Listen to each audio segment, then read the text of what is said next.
Welcome to Hero Villains. Thank you for always watching and supporting the channel. In your opinion, Hercules versus Mongul. Two titans, two living war machines, two legends of pure, raw, muscular power. This battle is not merely a contest between individuals, but a clash between two symbols of absolute might. On one side is the god of strength from the peak of Olympus, the mightiest son of Zeus. The one who completed the legendary 12 labors has clashed with Thor, Hulk, and even once punched Galactus himself in the nose and broke it. That is Hercules, the Prince of Power. On the other side is the tyrant of the Warworld Empire, the brutal conqueror of the DC Universe, the being who has defeated Superman with his bare hands, dominated thousands of worlds, and turned them into slave arenas for his own amusement. That is Mongul, the tyrant of Warworld. When the divine might of Olympus collides with the destructive power of a cosmic tyrant, when the fist of the Prince of Power meets the fist of the Lord of War, who will be the last one standing?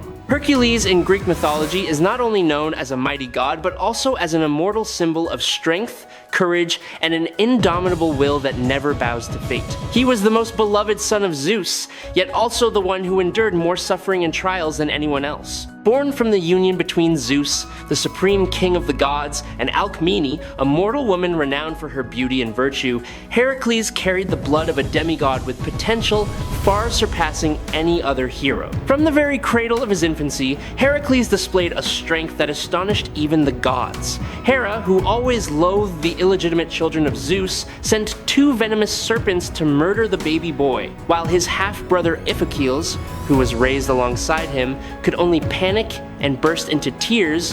Heracles calmly opened his eyes, used his tiny hands, which contained extraordinary power, to grab each serpent by the neck and effortlessly strangle them to death. He needed no magic or divine assistance. It was purely an innate strength that had existed from the moment he was born. Iphicles' cries caused Alcmene and Amphitryon to rush into the room. Before their eyes lay an unbelievable scene. Heracles was carelessly holding the two dead snakes, playing with them as if they were children's toys. In that moment, they both realized that this child was utterly different from any human who had ever lived. After witnessing the event, the famed blind prophet Tiresias delivered a prophecy that Heracles would become the greatest hero in history, whose fame would be passed down through countless generations. Heracles continued to receive rare blessings from the gods. He gained access to the divine milk of Hera herself, which granted him a source of vitality and strength far beyond normal limits. At the same time, the goddess Athena also bestowed upon him her protection and wisdom so that he could overcome the harsh trials awaiting him ahead. These blessings did not create Heracles' strength, but merely allowed his already extraordinary potential to develop to an almost limitless degree. From that moment, the entire divine realm understood that Heracles was not merely a son of Zeus, but a warrior destined to accomplish great feats and become an immortal symbol of strength in Greek mythology. Heracles has almost never suffered defeat in any one-on-one confrontation. Whether fighting powerful gods or monsters possessing supernatural strength, he has always proven himself to be a nearly indomitable warrior. Hercules' strength is virtually limitless and is often compared on par with Thor and Hulk. He is ranked in the class 100+ tier, capable of lifting over 100 tons with ease. He has lifted the entire island of Manhattan with his bare hands. He punched Galactus in the nose and broke it, a feat that very few beings in the universe can claim. However, this does not mean Heracles has crossed paths with every opponent in mythology. One case frequently mentioned is Atlas, the titan who bears the sky upon his shoulders. When performing the task of retrieving the golden apples from the Garden of the Hesperides, Heracles had to take Atlas's place and bear the sky for a period of time. While this is a feat demonstrating his extraordinary strength, there is still insufficient data to conclude whether Atlas is stronger or weaker than Heracles, because no one knows how much effort Atlas must exert to maintain that burden under normal conditions. Heracles inherited superior qualities from Zeus, including immense strength, an exceptional physique, a towering stature, and eyes described as blazing with fire. He stood at approximately 2.13 meters tall, giving him an appearance that was both commanding and awe-inspiring.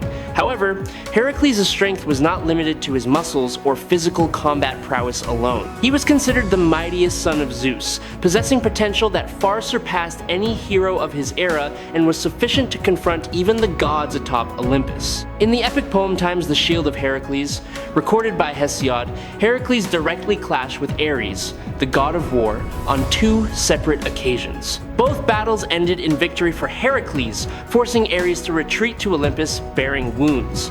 This achievement not only reflects his overwhelming strength, but also demonstrates his astonishing combat speed. Homer once described Ares as the swiftest among the Olympian gods. Therefore, Heracles' ability to overpower and defeat Ares stands as clear proof that his reflexes, speed, and adaptability had all reached a divine level. One of Heracles' most astonishing abilities was his nearly limitless endurance. During his ascension, the venom of the Hydra could not claim Heracles' life the way it destroyed any other mortal. Instead, the poison subjected him to intense, unrelenting agony that surpassed the limits any human could endure. Ultimately, to put an end to that endless torment, Heracles walked onto a funeral pyre of his own accord. It was this very act that initiated his apotheosis and transformation into an immortal god on Mount Olympus. Hera's hatred for Heracles never waned. Unable to vent her wrath upon Zeus, she made his son the target of all her vengeful schemes. The culmination of this hatred occurred when Hera planted a terrifying madness into Heracles' mind, causing him to lose all control. In his delirious state, Heracles slaughtered his beloved wife Megara and their children. When the frenzy subsided and his consciousness returned, he was forced to confront the agonizing truth that his own hands had destroyed his family. That tragedy became a wound that would never heal and a nightmare that haunted him for the rest of his life. To seek atonement and a path to redemption, Heracles journeyed to the Temple of Delphi, the most sacred sanctuary of the god Apollo and a place where heroes, kings, and pilgrims often came to receive prophecies. After praying devoutly, he received guidance. To cleanse his sins, he must serve King Eurystheus of Mycenae for 12 years. During this time, Heracles was compelled to complete 12 labors, each nearly impossible. Every task was designed to thrust him into deadly peril, but these very trials forged the name Heracles into an immortal legend. The first labor was to slay the Nemean lion, a beast whose hide was so tough no weapon could pierce it. Next, Heracles had to defeat the Lernaean Hydra, a monster with 9 heads that possessed the ability to regenerate whenever one was severed. Following that, he was commanded to capture the Ceryneian Hind alive, a sacred creature of extraordinary speed, and then to subdue the notoriously ferocious Erymanthian boar. The subsequent tasks were no less dangerous. Heracles had to cleanse the stables of King Augeas in a single day, eliminate the Stymphalian birds with their blade-sharp feathers, capture the Cretan bull alive, and steal the man-eating mares of Diomedes. He also had to seize the belt of the warrior queen Hippolyta, gather the cattle of the 3-bodied monster Geryon, and overcome countless perils to retrieve the golden apples from the Garden of the Hesperides. The final labor was also the most fearsome trial, as Heracles had to descend into the underworld, subdue Cerberus, the 3-headed hound guarding the gates of Hades, and bring it back to the mortal realm without being permitted to kill it or use any weapons. The complete fulfillment of the 12 labors cemented Heracles as the greatest hero of Greek mythology, and turned his name into a symbol of strength, courage, and the will to overcome all adversity. I truly hope you will subscribe to the channel. It would help us immensely, and you are the most wonderful person. Thank you so very much. Now let's talk about Mongul, the tyrant of Warworld. Mongul is the embodiment of strength born from brutality and absolute domination. He is not a god, he is a conqueror, a cosmic tyrant who has reduced countless worlds to ash beneath his heel. Mongul is an alien being from a powerful warrior race. He rules the Warworld Empire, a colossal artificial planet armed to the teeth that travels across the universe to conquer. Mongul's philosophy is simple: the strong rule, the weak serve or perish. He has no mercy, no honor, only an insatiable thirst for power and boundless savagery. Mongul is one of the most dangerous adversaries ever to face Superman. His power far exceeds that of most villains of his era. In many encounters, he has even completely overpowered the Man of Steel. Mongul's body possesses near impenetrable durability, allowing him to withstand attacks of colossal destructive force without weakening. Although Superman has foiled Mongul's galactic conquest conquest plans many times through tactics and sheer will, in direct confrontations, he has truly defeated Mongul through pure strength exactly once. Immediately after that victory, Superman was so utterly exhausted that he instantly fell unconscious. Beyond his fearsome physical strength, Mongul also possesses several special abilities that make him a comprehensive threat. He can teleport instantaneously across vast distances, use a certain degree of telepathy to influence his opponent's consciousness, and manipulate objects with his mind. In addition, Mongul can project destructive energy blasts from his eyes, his palms, or even his chest. Each attack carries immense destructive power, enough to inflict serious injury on opponents with Kryptonian-level durability. One of the most dangerous technologies Mongul has ever employed is a containment system using dimension-inverting cube. This device not only shrinks the target, but also imprisons them in a distorted space where the laws of physics and reality are completely warped. Any attempt to use force to break the prison from within is absorbed, making escape nearly impossible. This technology reflects the military intellect and superior science possessed by Mongul's empire, making him an opponent who is not only physically formidable, but also extremely dangerous thanks to his advanced arsenal. By the modern age, the older version of Mongul appears with power somewhat diminished compared to his Silver Age incarnation. Nevertheless, he is still regarded as one of Superman's most formidable foes. Mongul is durable enough to withstand a Kryptonian's heat vision at close range and continue fighting. His superior muscular structure grants him extraordinary endurance and astonishing mobility. He can charge at very high speeds, perform leaps spanning miles, and deliver blows of terrifying destructive force. The energy cannon mounted on his chest can also unleash blasts powerful enough to stun or even bring down Superman with a direct hit. Mongul's reputation stems not only from his battles with Superman, but also from his ability to stand against the Green Lantern Corps. His naturally yellow skin provides a special advantage against the Power Rings, which, during various periods of history, had a specific limitation when affecting the color yellow. For this reason, Mongul has clashed with Green Lanterns many times while still maintaining a significant edge.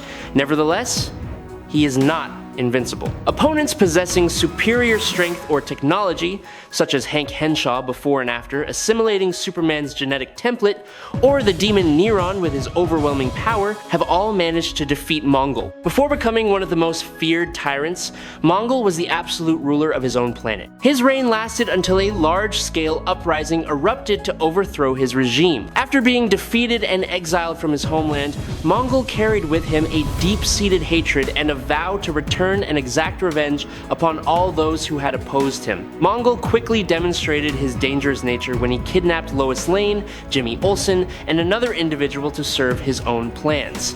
From the very first moments, he showed that he was not only a ruthless tyrant, but also an adversary possessing overwhelming power. Every action Mongul took was calculated to sow fear and prove that anyone who dared stand in his way would pay the price. When Mongul had his confrontation with Wonder Woman, he completely overpowered the Amazon warrior with his superior physical strength, putting her in an extremely dire situation. Not only attacking with heavy blows, Mongul also continuously hurled insults to provoke his opponent. Witnessing Wonder Woman being brutalized, Superman was forced to abandon the illusion of a peaceful life with his family and the son he so desperately longed for. Upon realizing it was merely a dream created by his enemy, Superman erupted in rage and plunged into battle with all his might. This confrontation proved that Mongul was fully capable of forcing Superman to fight at his absolute limit if he wished to claim victory. This was also just one of many occasions where Mongul Sr. demonstrated his caliber as one of the most dangerous foes Superman has ever had to face. Mongul's legacy did not end with a single generation. He had a son known as Mongul II, who continued to inherit his father's ambition for galactic conquest. From a very young age, Mongul II displayed a warlike nature and a deep love for power. He saw war and conquest as his purpose in life, relentlessly seeking opportunities to expand his influence. In certain events, Mongul II once seized multiple rings from the Sinestro Corps and used them to carry out a series of dangerous attacks, proving that he not only possessed superior strength, but also ambitions that were in no way inferior to his father's. Mongul II is considered stronger than Mongul Sr. in many aspects, particularly in combat potential and the ability to exploit sources of cosmic power. However, The degree of disparity between father and son still varies.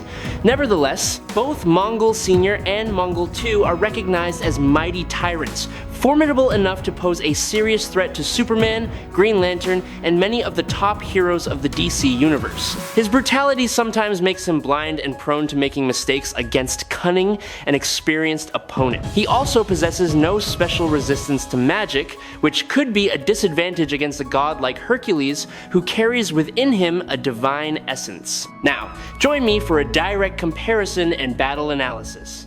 This is a clash between two pinnacles of power. On one side stands the warrior god of Olympus, on the other, the warlord tyrant of the cosmos. Both are living engines of destruction, physical strength. Both Hercules and Mongul possess strength at a planet-shattering level and extraordinary durability. Hercules has held up the sky and punched Galactus in the nose, breaking it. Mongul has defeated Superman and destroyed planets. In terms of raw power, they are nearly equal, with each potentially holding a slight advantage in specific situations. When comparing durability, Hercules has the edge thanks to his divine nature and immortality, but Mongul also possesses an incredibly resilient body. This will be a prolonged and brutal battle, where neither can easily put the other down with just a few punches. Skill and experience. Hercules is vastly superior in this category. He is a warrior with thousands of years of experience, having fought a myriad of different enemies, from colossal monsters to cunning gods. He is a master of ancient Greek combat and wields his adamantine mace with consummate skill. His fighting style is a seamless fusion of strength and technique. Mongul, on the other hand, fights primarily based on brute force and killer instinct. He lacks refined martial technique, he simply overwhelms his opponents with power and savagery. This can be effective against weaker foes or those who rely solely on strength, but against a true warrior like Hercules, this lack of technique will be a major disadvantage. Hercules will use his skill to block, dodge, and counter Mongul's attacks effectively, turning Mongul's own strength into a weapon against him. Weapons. Hercules' adamantine mace is a significant advantage. Forged by Hephaestus, it is virtually indestructible and can damage even the most divine beings. It provides Hercules with greater reach and more concentrated striking force than bare fists. Mongul typically fights hand to hand, and although his fists are immensely powerful, they are still flesh and bone. Continuously having to block swings from Hercules' mace will cause cumulative damage to Mongul's body. If Mongul resorts to technological weapons, Hercules might face difficulties, but his experience fighting all manner of foes, including those who use advanced technology like Kang the Conqueror, will allow him to adapt quickly. Hercules fights with joy and courage. He knows no fear and never surrender. His spirit soars the more difficult the battle becomes. Mongul fights for domination and out of brutality. He is accustomed to overwhelming his opponents with ease. When faced with an adversary who not only refuses to yield but retaliates fiercely and joyfully, Mongul's arrogance will begin to crack. Frustration and anger will cause him to make mistakes, while Hercules will only fight with increasing fervor. The fight would begin with a violent clash as they charge at one another. Mongul would attack first with sledgehammer-like punches, attempting to finish Hercules quickly. Hercules would use his skill to parry the blows and retaliate with his golden mace, creating thunderous reverberations across the battlefield. In the opening minutes, the strength of both combatants would appear evenly matched, but gradually, Hercules' technique would begin to take effect. He would start landing precise strikes on Mongul's joints and weak points, diminishing his ability to attack. When Mongul realizes he cannot overpower his opponent through sheer strength, he would become enraged and reckless. He would unleash a flurry of heavy but imprecise attacks, leaving numerous openings. Hercules, with his vast experience, would wait for this moment. He would sidestep a mighty hook from Mongul and retaliate with a full force swing of his mace, aimed directly at Mongul's jaw. This blow, amplified by divine strength and the weight of the adamantine mace, would leave Mongul stunned. Giving his opponent no time to recover, Hercules would press on with an unrelenting barrage of attacks, using both his fists and his mace to overwhelm Mongul. He would drive the tyrant of Warworld to the ground and finish the fight with a powerful chokehold, squeezing until Mongul can resist no longer. This is a battle that Hercules wins. Mongul is a terrifying force of destruction. He is powerful, brutal, and extremely dangerous. But he is a tyrant, not a true warrior. He is accustomed to crushing those weaker than himself, and when faced with an opponent who is his equal in power yet superior in skill and will, his fatal flaws are laid bare: arrogance and a lack of adaptability in combat. Hercules, on the contrary, is the embodiment of the perfect warrior. He combines the strength of a god with the skill of a master martial artist and the heart of a hero. He has overcome trials that Mongul cannot even fathom, and he has always done so with a smile. In this battle, Hercules would not only defeat Mongul physically, he would break him mentally. Hercules would stand over Mongul's unconscious body, raise his golden mace high, and let out a thundering roar of victory that echoes across the stars. A triumph truly worthy of the Prince of Power. And that is our analysis of the battle between the Prince of Power of Olympus and the Tyrant of Warworld. Let us know your opinion by commenting down below. Do you side with the warrior god or the cosmic tyrant? If you enjoy epic showdowns between icons of strength, don't forget to like, subscribe to the channel, and hit the notification bell so you won't miss any future battles. Thank you for watching, and we will see you again in the next legendary matchups. That is today's video. Thank you very much.